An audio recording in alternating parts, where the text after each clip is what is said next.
এখানে কি শ্রীকৃষ্ণ এই জন্য বিভিন্ন সময় অবতরণ করেন, আসেন, এই বিশ্ব ব্রহ্মাণ্ডে আসেন। তিনি বলেন, কি বলে? I am all of sources, আমি সমস্ত শক্তির উৎস। কৃষ্ণ তো দেখতেই পাশে বলেছেন, গীতা পড়লে একদম বিভিন্ন জায়গায় শিহরিত হতে হয়, রোমাঞ্চিত হতে হয়। কৃষ্ণ দেখতেই ভাষায় বলছেন যে আমি সমস্ত শক্তির উৎস, আমি শক্তিমান। অনেকে বলে কোথায় গেছিলাম, কোথায় গেলাম, এখন যে কৃষ্ণকে আমরা দেখতে পাই না।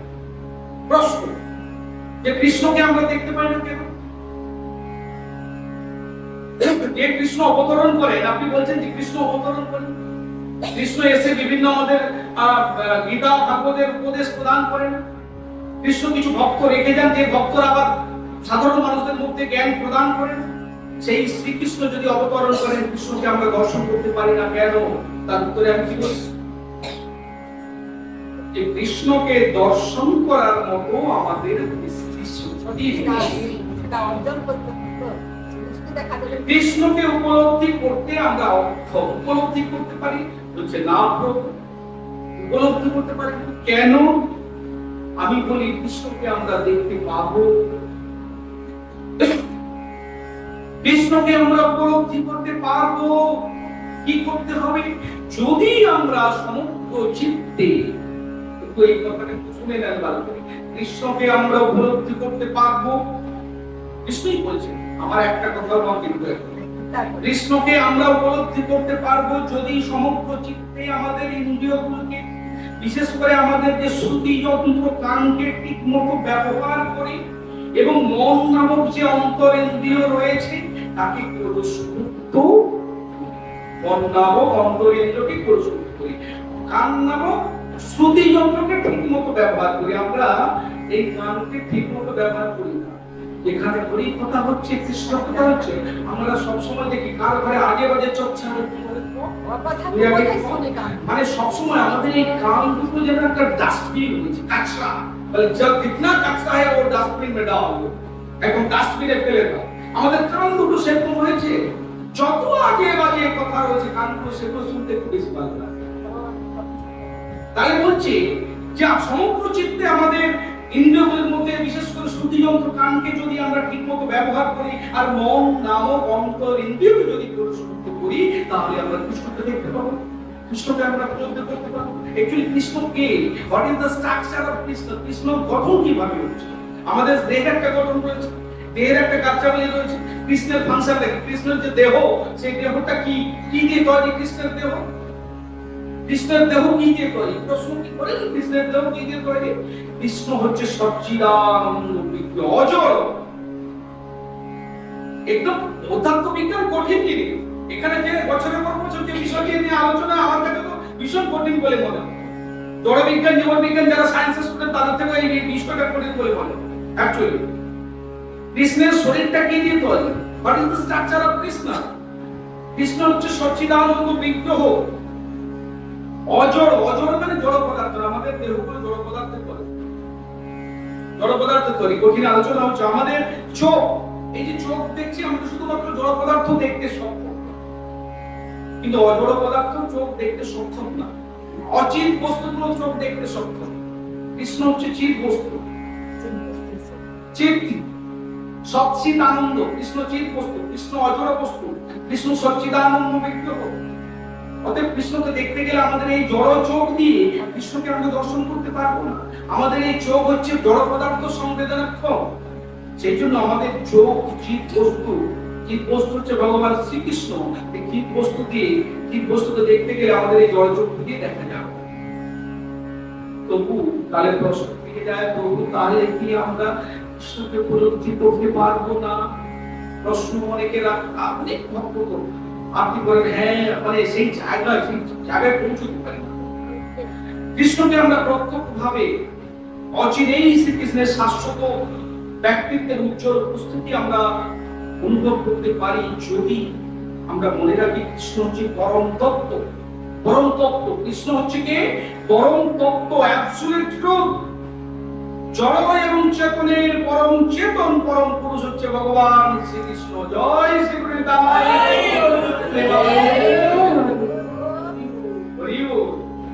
তাহলে কৃষ্ণকে আমরা দেখতে পাই না, তার সঙ্গে কৃষ্ণের সঙ্গে তার নামের কোনো পার্থক্য নেই। এটা একটু ভেবে দেখো, কৃষ্ণ কিন্তু আমরা দেখতে পাই, প্রত্যেকেই দেখতে পাই, আমরা উপলব্ধি করতে পারি। কৃষ্ণের সঙ্গে তার নামের কোনো, তার রূপে কৃষ্ণ সম্পর্কিত যে বিশুদ্ধ লীলা কাহিনী আপনারা কীর্তনের আসর থেকে শ্রবণ করেন, যে বিশুদ্ধ লীলা কাহিনী ভাগবতের আসর থেকে শ্রবণ করেন, তার কোনো পার্থক্য। আপনি যদি কোন শ্রী মন্দিরে শ্রীকৃষ্ণের রূপ, শ্রীকৃষ্ণ স্বয়ং বিরাজমান রয়েছেন মন্দিরে, শ্রীকৃষ্ণের প্রতিমূর্তি সাহিত্য মানে রয়েছে, বিগ্রহ, কৃষ্ণের বিগ্রহ রয়েছে, ছবি তো রয়েছে, সেই কৃষ্ণের যে বিগ্রহ স্বয়ং কৃষ্ণের সঙ্গে অভিন্ন।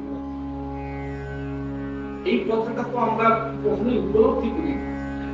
মন্দিরের মধ্যে শ্রীকৃষ্ণের যে বিগ্রহ শোভিত রয়েছে, সেই কৃষ্ণের সঙ্গে ভগবান শ্রীকৃষ্ণ যিনি বলছেন একদম চিন্ময় জগতে অবস্থান করছেন, সেই কৃষ্ণের মধ্যে কোনো পার্থক্য নেই। ভগবান শ্রীকৃষ্ণের নাম উচ্চারণ করছেন, সেই নামের সঙ্গে ভগবান স্বয়ং শ্রীকৃষ্ণের কোনো পার্থক্য নেই। এই ভাগবতের আসনে বসে আপনি যে বিশুদ্ধ লীলা কীর্তন শ্রবণ করছেন, তার সঙ্গে ভগবান এই কান দিয়ে শুনছেন, তার সঙ্গে ভগবান শ্রীকৃষ্ণের কোনো পার্থক্য নেই। স্বয়ং শ্রীকৃষ্ণের সঙ্গে অভিন্ন। এই কথাটা, এই বার্তাটা কেউ আপনাদের দিয়েছে? এটাকে একটু সফল করলে হবে না, কৃষ্ণকে একটু চিনতে হবে।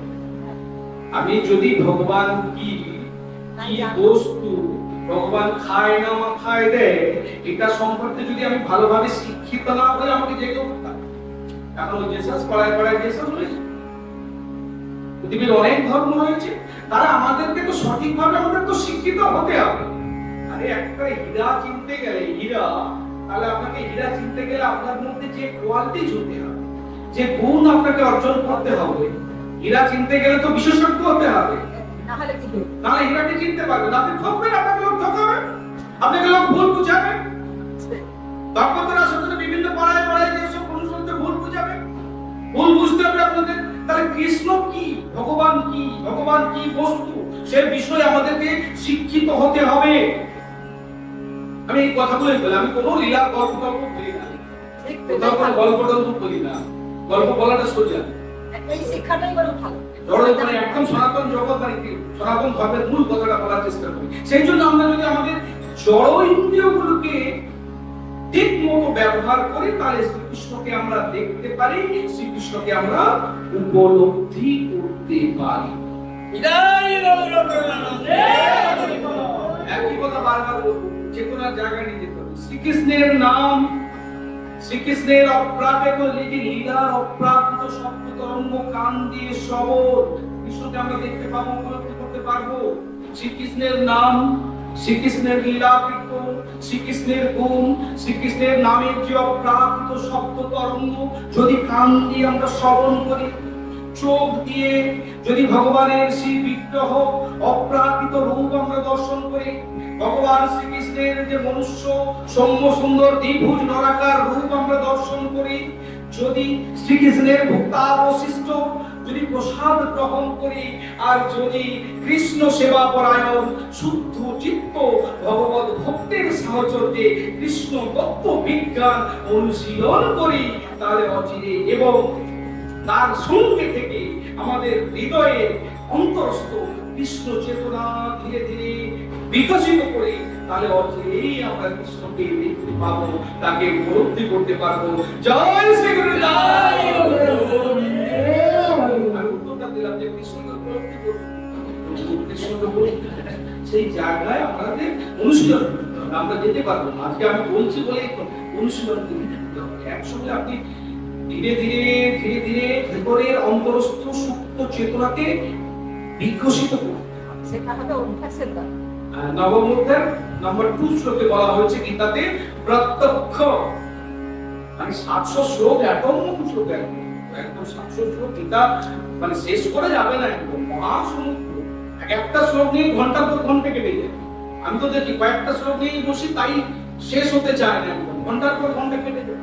একটা শ্লোক পড়ে বুঝতে আমার 1-2 দিন কেটেই যায়, সময় পায় না, বিভিন্ন কাজের মধ্যে থাকে। আপনারা তো অনেক বেশি ব্যস্ত থাকেন, আমরা এমনি ঘুরি ঘুরি, এমনিতে আপনারা অনেক কাজে ব্যস্ত থাকেন।